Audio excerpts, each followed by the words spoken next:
Here's our magic basket. All right. So, okay, I'm just gonna pick one at the very bottom. Oops, there's two. Okay. Oh my God. Can you see? Transformation? What? Of course, the very first time. I know. Oh my gosh. So this is the way it's going to go every time, every episode. It's going to be like, we pull a word, we sit there and kind of reel in the energy of it, the reaction of it, and we don't know what we're going to say. But it's going to come from experience, come from wisdom, come from the heart, come from intuition, off the cuff. Mm-hmm. So I just want to start with transformation's my favorite word. Yeah. It's been my favorite word for about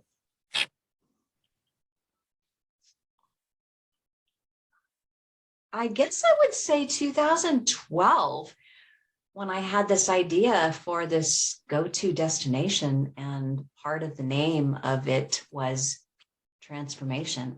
I just love it. It's a powerful word. It's different than just changing something. In fact, it's so powerful and so different from just changing something that it scares a lot of people. A lot of people who don't understand it and who are afraid of change or resistant to change, they have a judgment on the word transformation. They have lots of judgments on it, like maybe I'm fine the way I am, or, God made me the way I am. I don't need to transform, or, just whatever. All kinds of stuff come up for people when they hear the word transformation, if they don't really understand it. But for me, I've been a seeker for instigating my own changes in my life, and many of them have been so powerful and so complete that I can't just call them change. They're complete transformations. Like, if you knew me 40 years ago, you would not recognize me, the spirit of me. If you knew me 6 years ago, I'm completely different. Like, I continue to transform.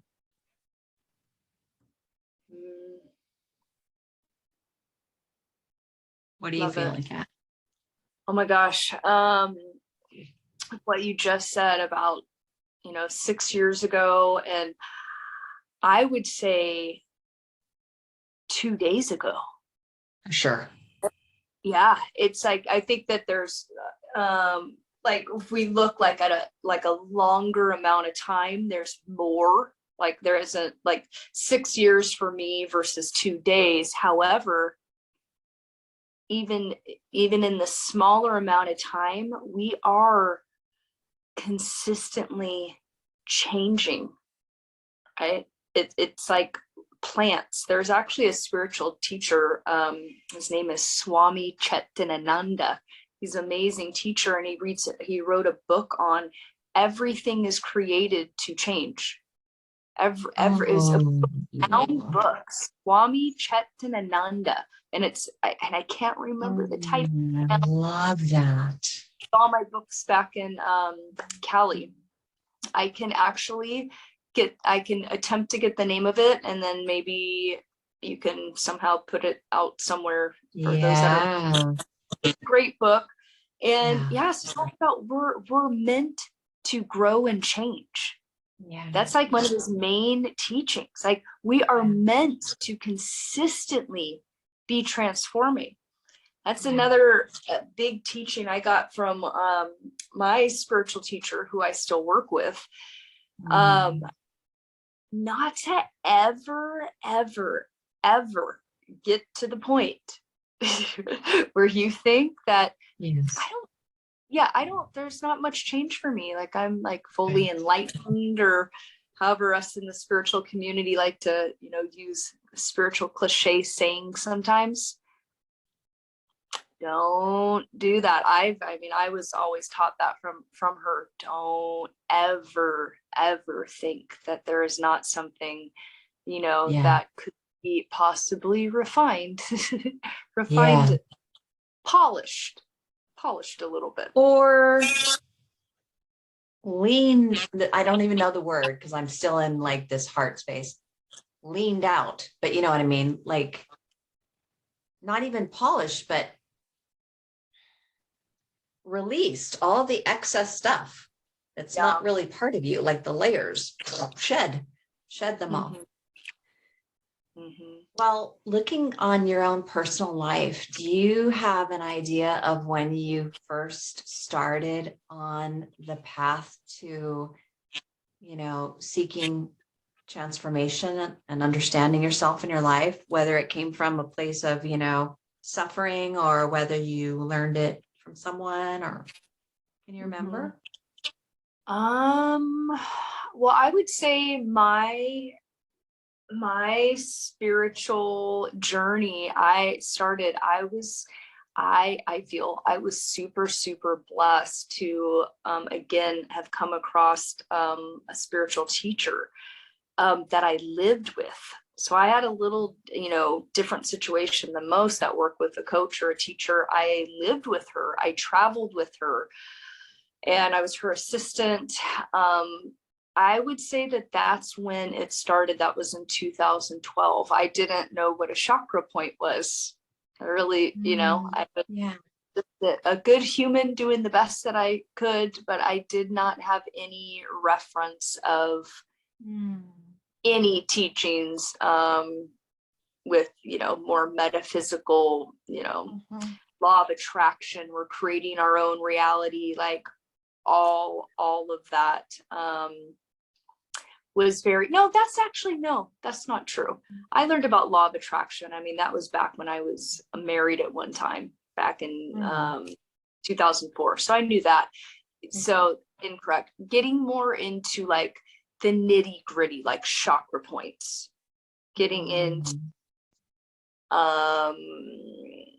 Wu Wei, which Jan and I love Wu Wei. So I would say that. So I throw that question back on you. When do you feel your awakening, your transformation started? Conscious transformation, or because I was transforming all my life, but consciously intentional transformation?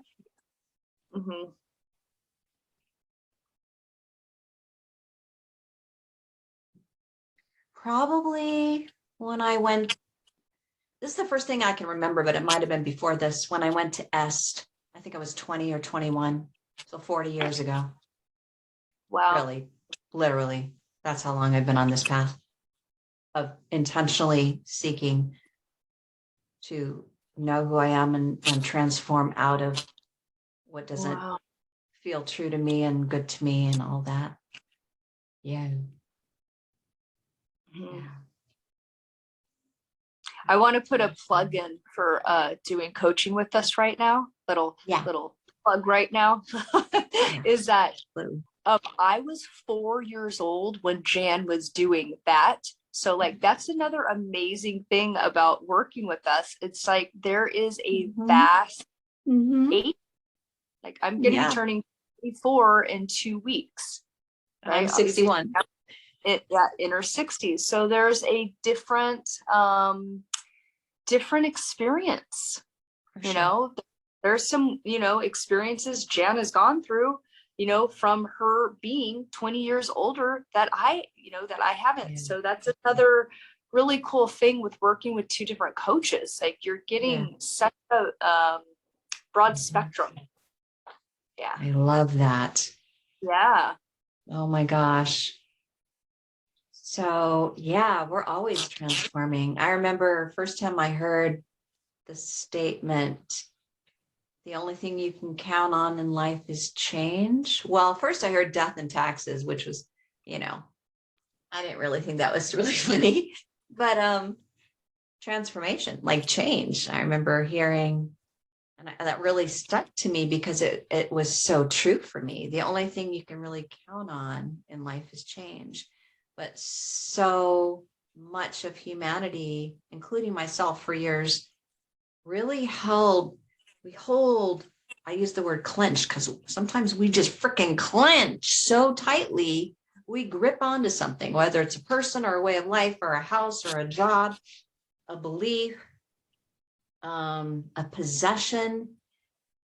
We don't want to lose it. We don't want it to change. We don't want this to go a different way. All of it's about we don't want it to change.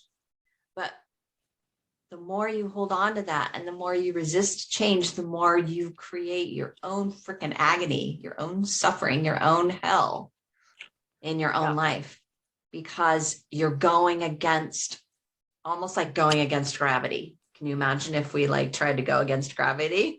We're like, wait, let me just fly. And then we would just like kill ourselves because gravity pulls us down. That's literally what what you experience when you try to resist change. You kill yourself. You kill your vitality, because vitality is dynamic. Vitality is moving. Vitality is changing, vibrating, pulsing, always moving, flowing. And when I look at times in my life where I was in a situation, whatever kind of situation, and I was afraid or in pain or suffered some kind of situation, I would like put myself into freeze mode, like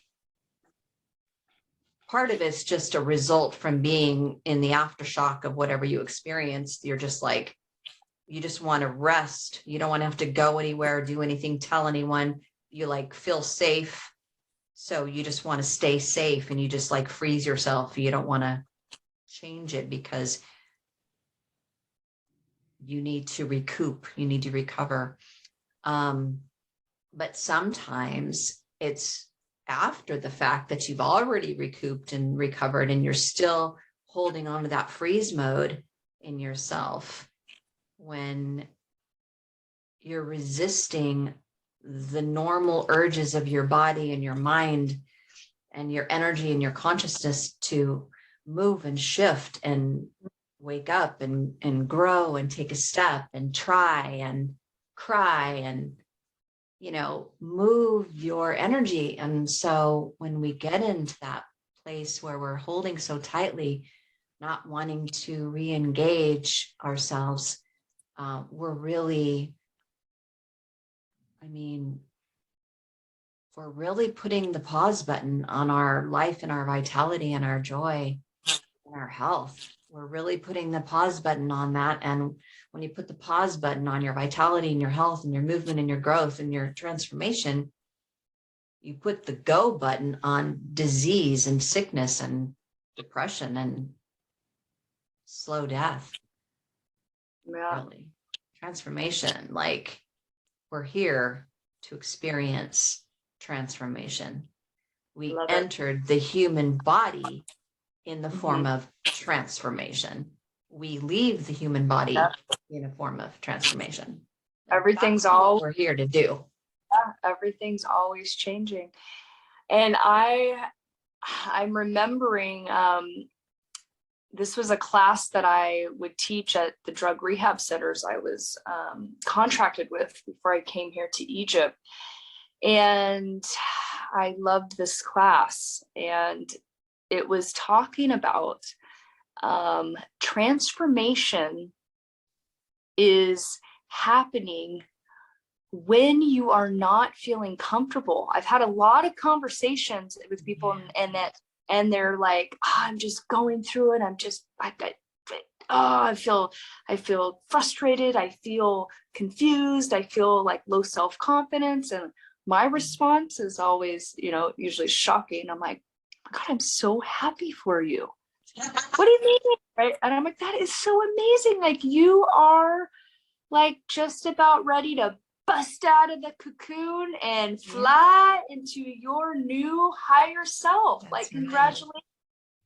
So the story that I would read my students very well known. You might have already know about this. So there's this little boy, right? He finds this cocoon and he asks his mom, he said, Mom, can I have it? And she's like, sure. And so he starts noticing a couple of days later, it starts moving. And he's like, he wants to help it. Like, he doesn't know, right? Oh, so yeah. he wants to help the cat, to get out. So he cuts it to try to give it like more space. Well, finally it plops out of it and it has the wings, but the wings are dead. Now, this isn't like a metaphor. This is actually true. If you study butterflies in the cocoon, when there is the struggle, it's creating for the blood to go in the veins of the wings, which is needed for the flight wings to happen. So the boy cutting it created for that blood flow to never go into those veins in the wings. And that butterfly was never able to fly. The teaching in this story is that it is during those times in our life where we want to scratch, I feel so uncomfortable in this, or annoyed or frustrated. That is the time we're in the cocoon. So if we can flip the script and be like, as uncomfortable as this feels, right? This relationship dynamic, how about that? Right now, to be honest, like, as uncomfortable as this feels right now, this is so creating that transformation for me. Right? Yes. I had a friend once who knew me pretty well, but not well enough. And I had just experienced something that was, I don't remember what it was, because there's constantly things that are happening in my life, but I create them. And the way she looked at the situation was from this perspective that was very limited, like, oh, how unfortunate. Oh, that's too bad. Oh, how could you be going through that situation? Poor you, that kind of thing. And her comment was something like, it seems you're always, or you're so often in situations where you're having to navigate or shift or create some kind of a big change out of it. Why do you keep doing that to yourself? Kind of like that. I don't remember the exact words because it was like 15 years ago, but I said, that's what I do. That's who I am. I create. A lot of it is unconscious in the beginning, but it's programmed into me. It's programmed into my essence, my DNA, my consciousness. I create situations like being the caterpillar in the cocoon that eventually get to a point where it's so uncomfortable and I have to find a way out, but I have to wait till I have pushed all the hormones and the blood and the energy into the wings. And then all of a sudden I have wings and I come out of the situation and I'm completely transformed every time from it. And if I hadn't allowed myself to create that situation that would call for me to do that and to build my wings and create a way through it, not necessarily out it, but in it and through it, I wouldn't have this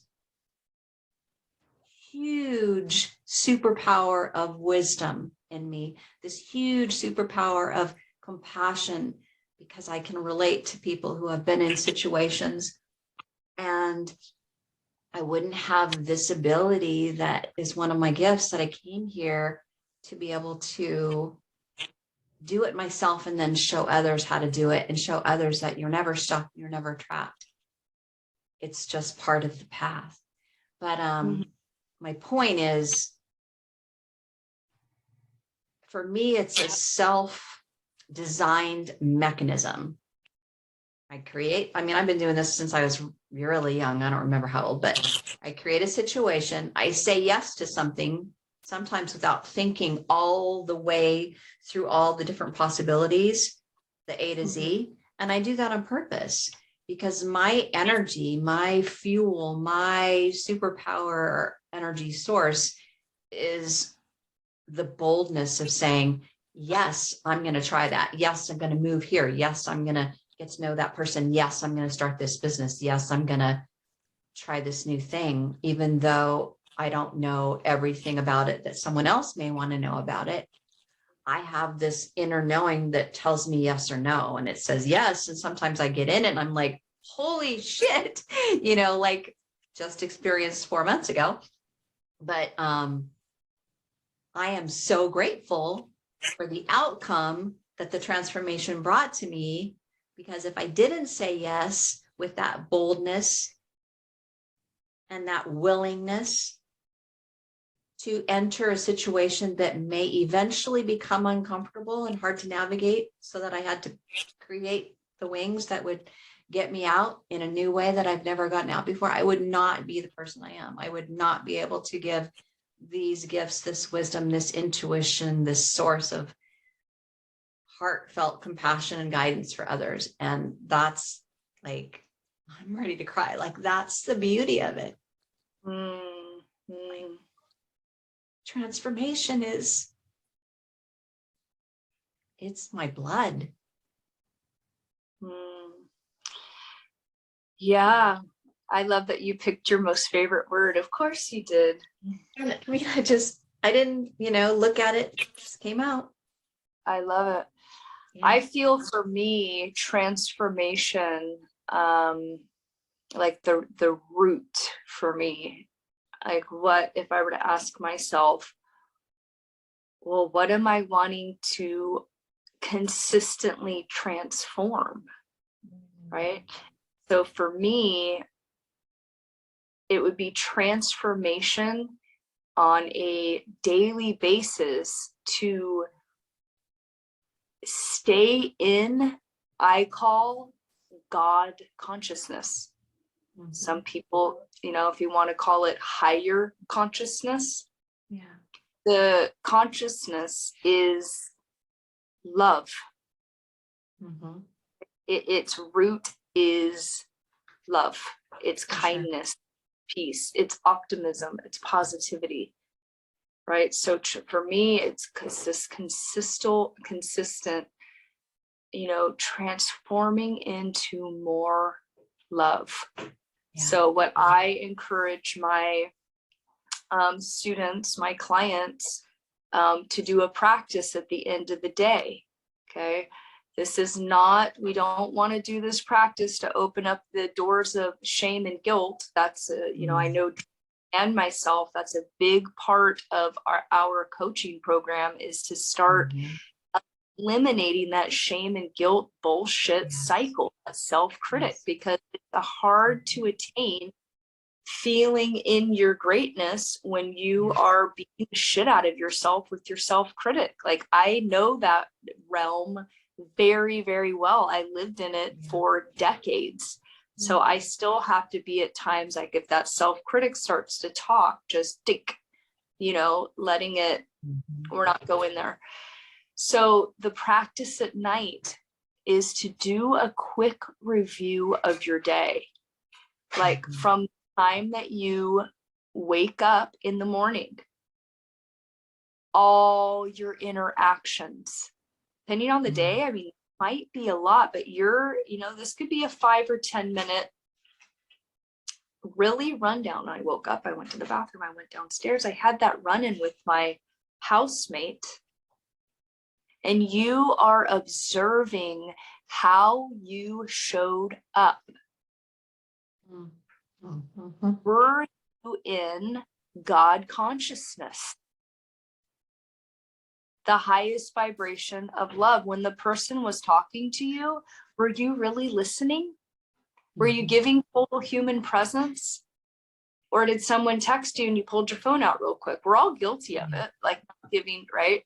That's one thing with Jan and I. Like, we are very, very real. We're never going to elude that we have our shit together, like, because we don't. We're learning as we go.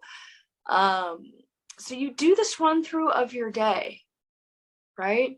And then you conclude like, where could I have been in the higher vibration of love, in this God consciousness? How can I transform that?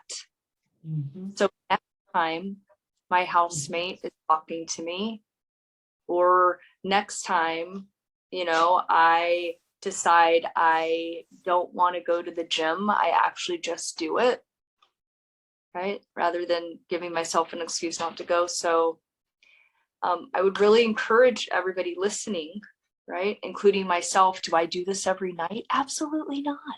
I don't do this every single night. So good reminder for myself. I try more so than not. I really encourage us humans to do this practice in our quest, as the point of this show today. What are we calling it? Show, episode? Are we calling it episode? Episode 1 off the cuff with transformation. Like, try that on at the end of your day, reviewing your day, and how can I transform into a higher state of awareness, mindfulness, call it love, call it whatever resonates for you. So this is a daily look, right? Instead of, having some big something happen and like, now I'm in transformation. Like, how about we're doing this on like a very, very regular, like daily basis? How can I transform so tomorrow I can be even more loving, more positive, more motivated, more inspired, more healthy? What do you, I know we're probably getting to time here. Do you have any last, I feel complete with my share on transformation. Yeah, I think so too. Yeah, I think so too. I'm just going to reiterate the thing about being afraid of change. Fear is not the word of the day, but fear is what blocks transformation sometimes, and resistance, same thing. I don't know. I wish sometimes, I do this when I intuitively tune in to my clients or friends, whoever I'm working with, to find the words and the modalities and whatever resources I need to help them make the transformation. But sometimes there's a part of me that wishes I could imbue, that's the right word, someone with the energy that I feel, that I felt for 4 decades now, the excitement that I feel, even when I'm in the middle of something that's very difficult, or when I'm looking forward or in the future at something that I could choose, but I haven't chosen it yet because there's still maybe that little, but there's that feeling always that fills my heart and my chest and my head, is this feeling of excitement. Like, I get to go on another ride. Like, yeah, it might be hard. Yeah, it might be unknown. Yeah, it might be scary, but it's another transformation. Because let's face it, most of us humans have, like I said in the beginning, experienced some kind of trauma at least once in our lives. We've experienced a lot of conditioning, a lot of teaching and programming about what to believe and how to act and how to talk and how to label people and what's good and bad and right and wrong and weird and dumb and better and worse and all these freaking judgmental words. We've been inundated from birth with the conditioning of how to be in a way that has stripped us from being who we really are from birth. So the transformation is necessary for everyone. I don't know about you. Well, I do know about you, but as much as I can, I look forward to continuing the process of lightening the essence that is me, the consciousness that is this dynamic, radiant, beautiful, divine, energetic frequency that is Jan.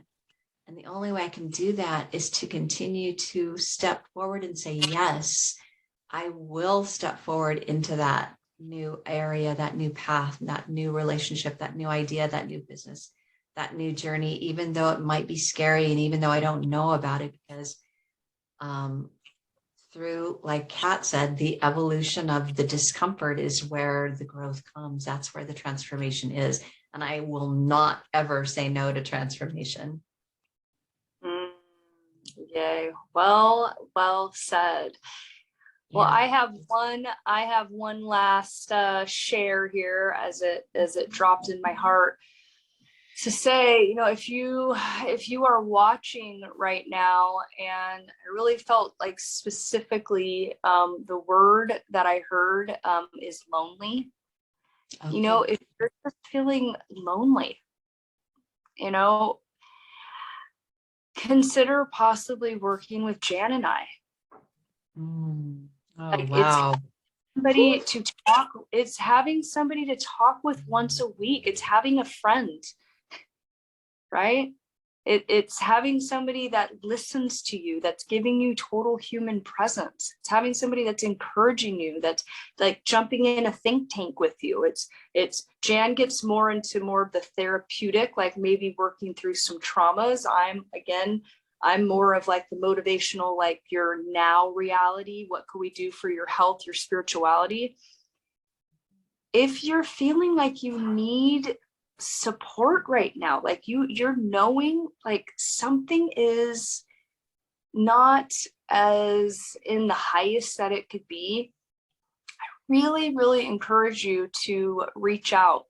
And like we said before, we are trying to the best of our ability to create the possibility that anybody can work with us. Okay, so truly from, I know, my heart and Jan's heart, like we are here to help and to be of service and to help you create your epic reality, and to feel happy. I'm someone that suffered with depression for, again, decades. Like, I know what it feels like to not want to get out of bed and to not be happy.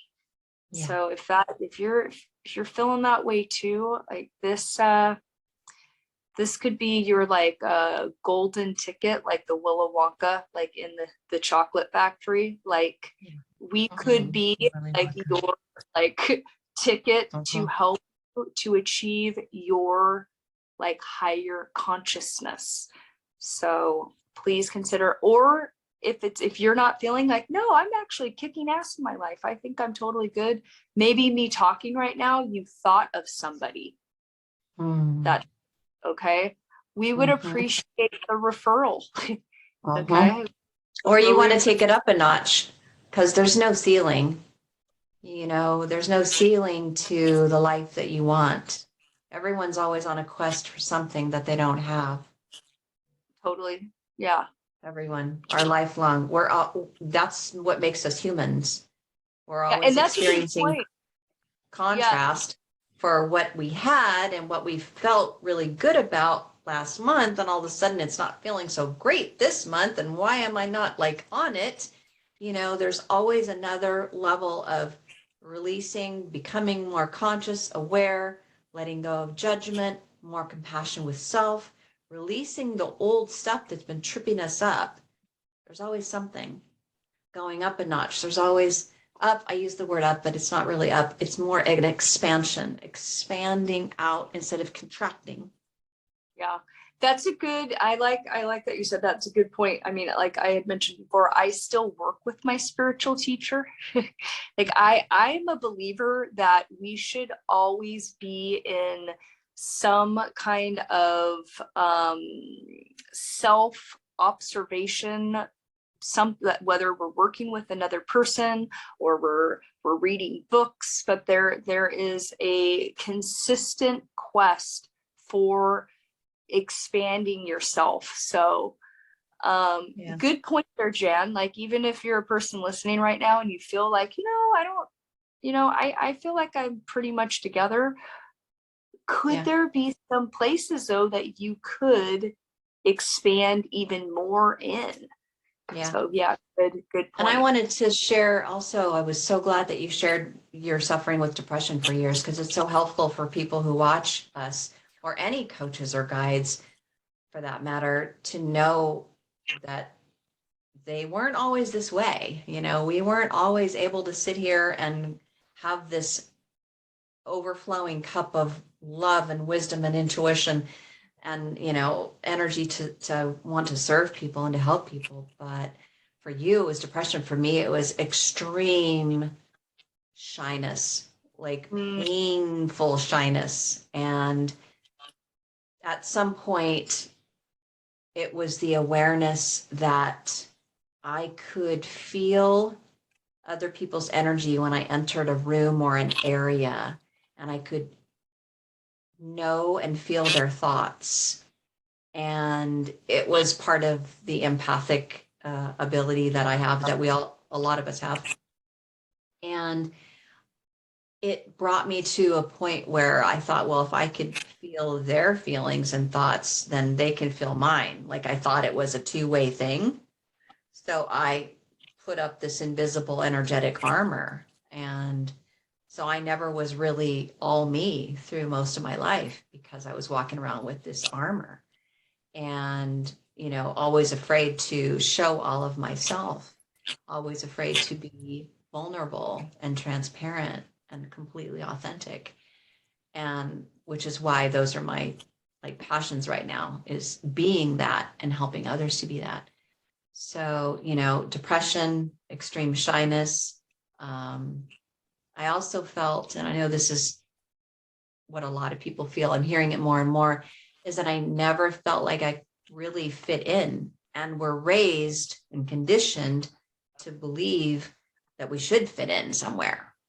We're raised and taught, find a group to fit into, make sure they accept you, sign this so you can get approved, be in this competition so you can see who's better, or so you can be in the group. We're always taught that we should fit in. And if we don't, something's wrong or weird about us. Well, at some point in my adult life, I felt like I could never fit in. I never found the tribe or the group of people, or, the even handful of friends that were like me.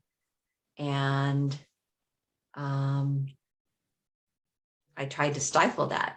I tried to cover that up with coping mechanisms, the armor, like I said, alcohol, drugs, strategies. But the thing that I've discovered, and that a lot of us who have experienced that have discovered, is that no, we don't fit in, because we are different.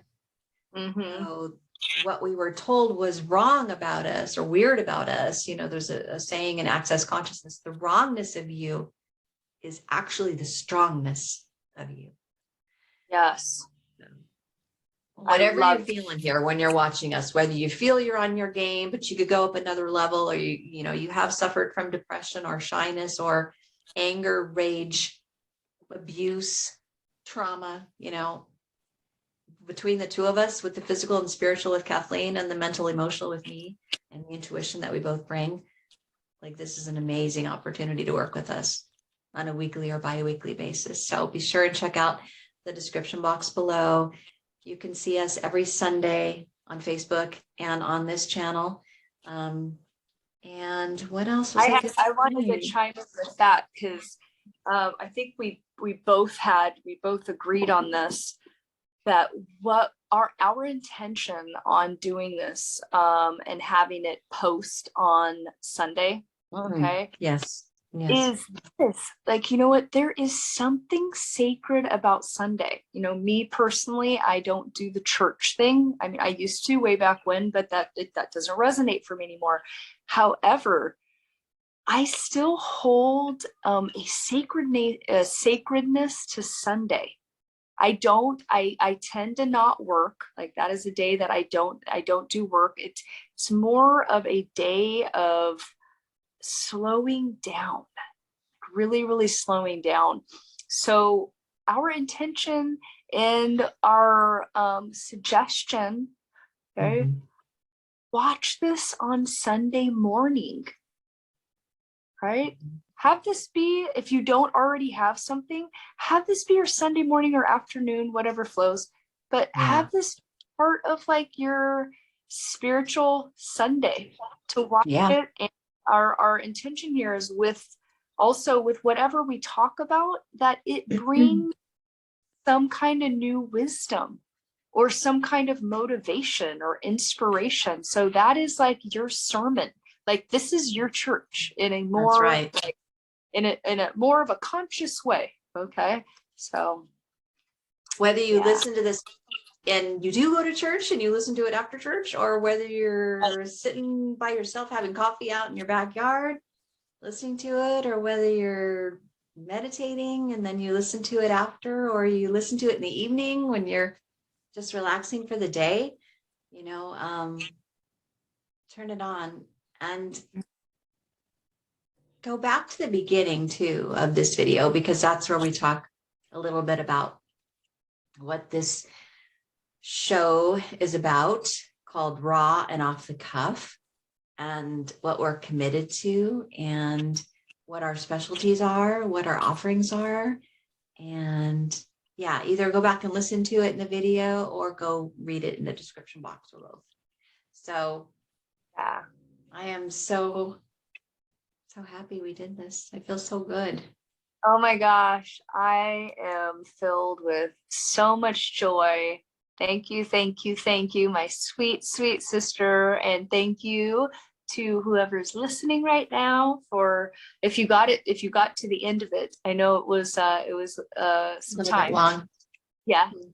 Thank you for listening to this conversation. And you know, we hope that it landed for you in the most perfect way, and that you are feeling encouraged and motivated and inspired to transform, right? Inspired. Yay! Transformation. Episode 1. So I'm going to take this out of the basket, so we're not going to pull it next time, but yeah, wow, what a good one. All right, girl. I'm looking forward to the next episode and what we pull and what we dive into. I am feeling so I'm feeling really happy with that conversation and inspired. I feel really good. Yeah. And then what's today? The 12th? Yeah. So in 11 days, I'm going to meet Kathleen in Maui. So we're going to do a live version in Maui, at least one. I'm so excited. So fun. Yes. All right, everybody. We love you. Have a beautiful day. Yay. Bye.